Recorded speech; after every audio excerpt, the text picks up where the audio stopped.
Fernando Nina, and I'm from Greece, and I do play the cello. We had the pleasure of playing with you live back in the day when we still could do live performances.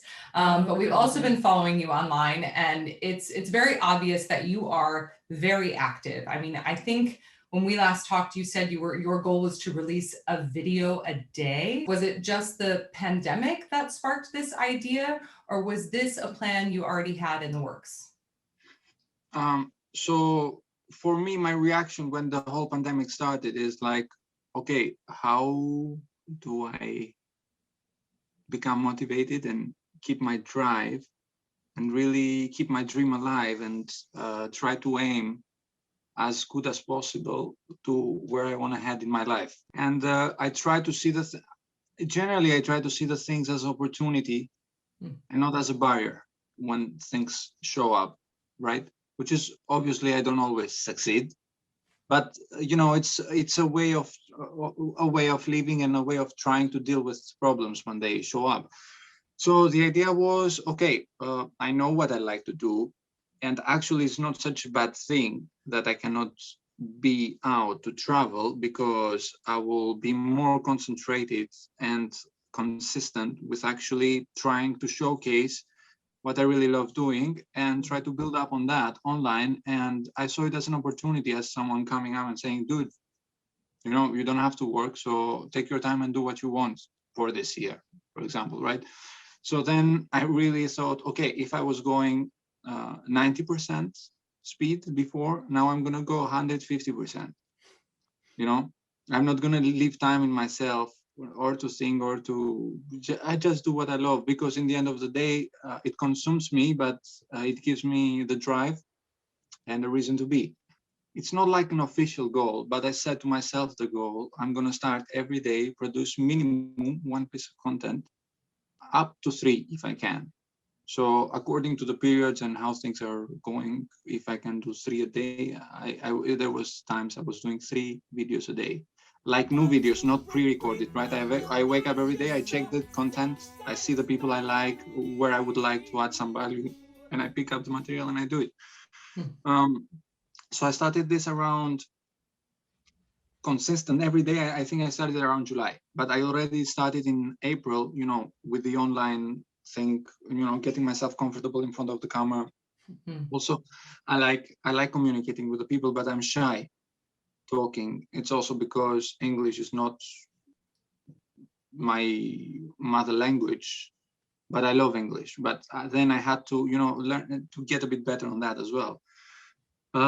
So, you know, I just had to take a bit time to feel myself comfortable with the camera, and let's also communicate with the people, which I integrated a bit later on, right? Because at the beginning I was, okay, let's play first.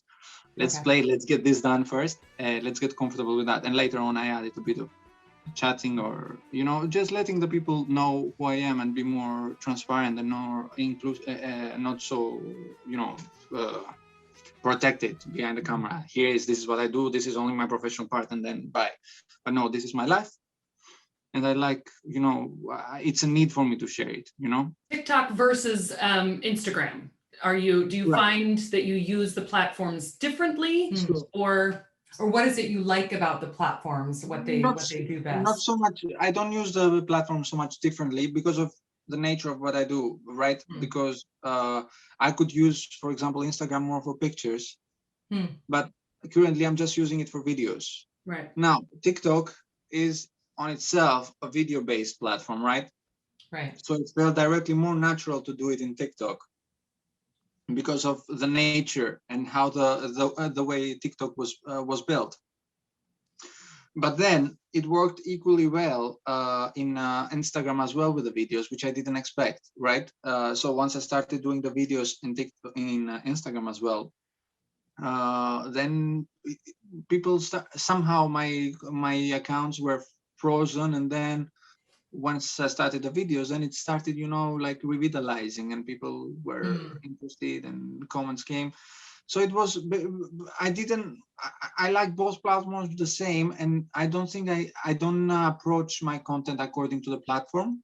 Okay. I just, you know, I have an idea, sort of idea what inspires me to do, what inspires me, and I do it, and I try to also put it in a nice frame that it's reachable for the people, and it's also keep in mind that I don't create only for musicians. I create basically for all the people, or people who might never have seen cello before, you know. So, you know, put it in a frame that it's broadly reachable and digestible.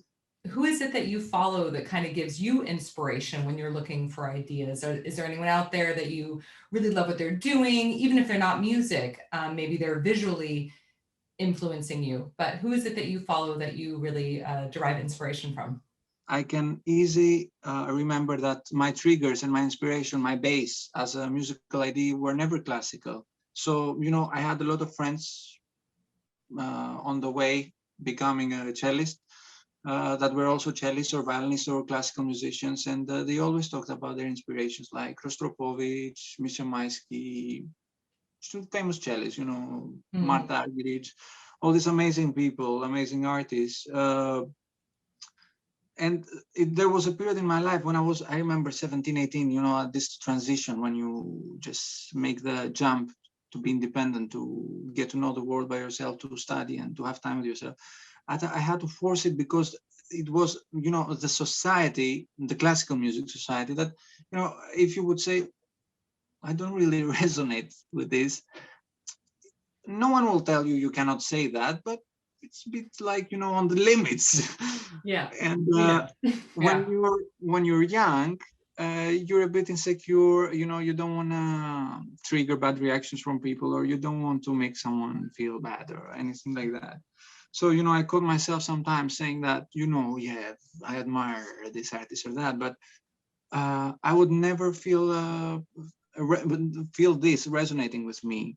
While when we would talk about artists like Jimi Hendrix, big influence, Queen, Freddie Mercury, you know, that was my whole inspiration. And growing up, I remember also with my dad, because he's very traditional in his approach in music, and his taste is more not refined, but more traditional also, you know. He likes the things, he likes traditions, he likes certain way of interpretations. He knows what he likes. But I don't like the same things though. So it was always this experimentation when I was practicing and doing my exercises on the cello, and the way I would approach my warming ups and this, I would pick up pieces randomly and play some with my ear, you know, not to put away the scores and just figure out the parts without having to see scores and stuff. And he wouldn't understand that. We would always clash on these things, you know, like, what the hell are you doing, or why you do this, or why are you trying to, you know, play something that's not for cello, doesn't know. He wouldn't understand it, you know. He wouldn't do it in a bad way. He was just like questioning, why would I do this, because it doesn't make sense in his from his perspective. It wouldn't make sense. But I remember that those elements were my triggering facts to become a cellist and to